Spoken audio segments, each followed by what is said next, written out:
Hey everyone, Technomentary here with the video for you guys. In today's video, I'm going to show you how to turn on liquid glass on iOS 26. So let's get started.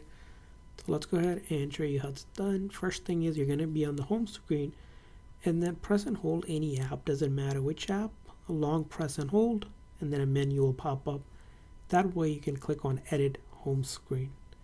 Now the apps are going to start moving around, which is perfect. So we're going to see up top here it says edit. We're going to click on edit and then click on customize, and from here on the liquid glass feature is going to be under the clear section. So I click on clear and then tap anywhere else, I should see that liquid glass feature now turned on, and that's how it's going to look. Now if you don't see this right away and you clicked on clear, one thing you want to do is go into your setting, go to accessibility, and then go to display and text size. Ensure reduce transparency is turned off and increase contrast is turned off. These two settings need to be turned off for you to see the liquid glass turned on your iPhone on iOS 26. So that's how you do it.